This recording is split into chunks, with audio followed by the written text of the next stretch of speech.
Mukhalafatus thiqat liman huwa awthaqu minhu. Orang yang kuat hafalannya berbeda pendapat dengan ulama yang lebih kuat hafalannya. Dia kuat hafalannya, tapi kalah kuat sama atasnya. Gitu. Ini kalau berbeda namanya syadz. Jadi nggak boleh ada orang yang kuat hafalan kok berbeda hafalannya dengan yang lebih kuat. Disebut pendapat yang beda ini disebutnya syadz.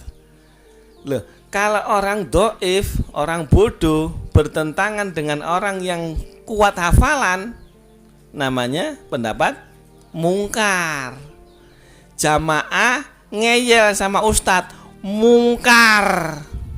Ente bodoh, nggak pernah mondok, nggak ngerti kitab, ngeyel, berarti pendapat mungkar secara ilmu hadis. Sekarang itu musim loh.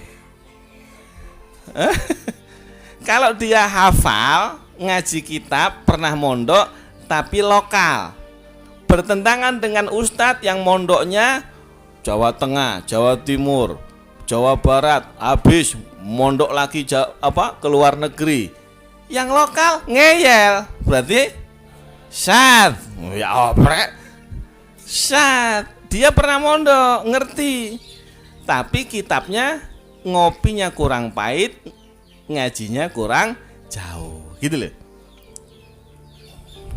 Ngerti nggak ini? Ini praktek ilmu mustalah ini di masyarakat perlu prakteknya. Loh, kamu bertemu itu, kamu ini siapa? Thiqah? Pernah belajar nggak? Pernah mondok nggak? Gitu. Hafal.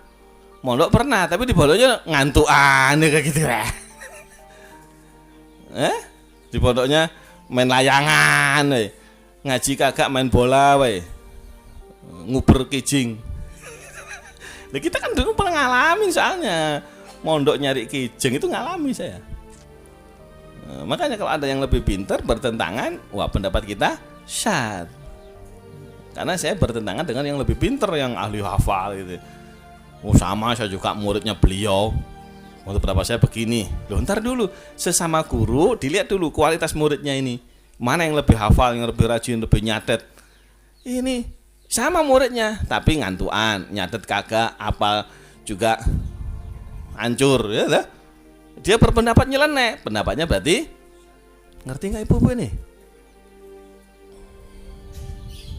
Nah, wa fawqa kulli dzi ilmin alim. Di atas yang berilmu ada lagi orang yang lebih berilmu. Di atas langit ada langit. Di atas genteng ada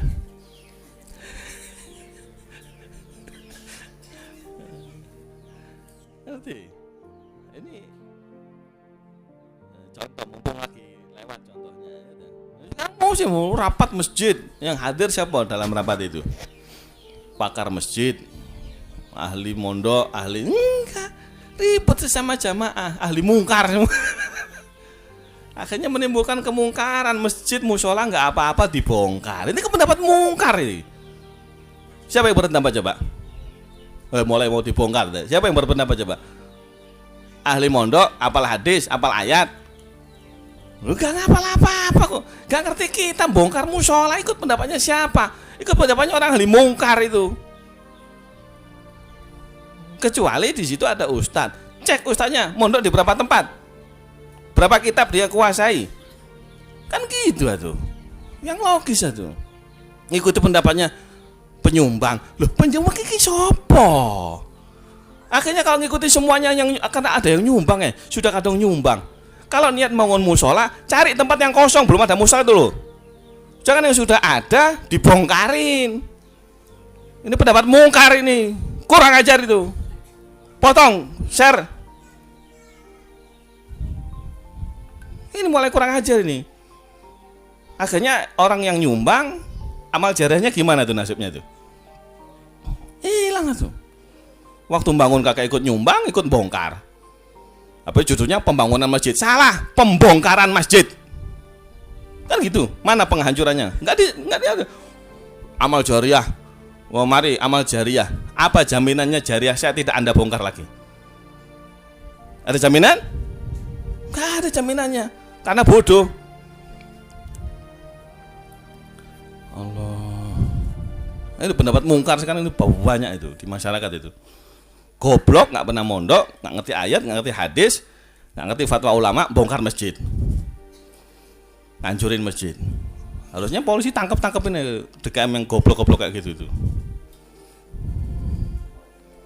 Allah, bikin cenut-cenut kepala ya.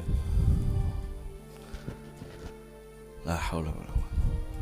Nah, jadi Abu Haywah ini ulama siqah beliau, ya, hafal Quran, belajar sama muridnya Imam Kisai, tapi punya pendapat bertentangan dengan yang lebih siqah, dengan pendapat yang lebih hafal. Makanya pendapatnya jadi syadz. Segitu yang hafal jadi syadz. Apalagi ente goblok, nggak pernah mondok, nggak ngerti kitab, berpendapat bongkar masjid. Siapa ente itu?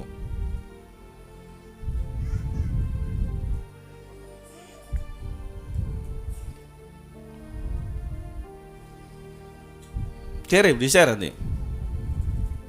Jangan dipotong-potong, biarin utuh gitu, biar kelihatan muka saya ngamuk-ngamuk itu, biar kelihatan.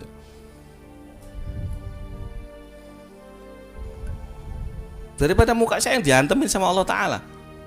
Ya, kadang-kadang azab itu diturunkan fadda dalam riwayat. Hajar dulu orang alimnya. Kenapa? Li'anna wajhu lam yatama'ar li ajhili.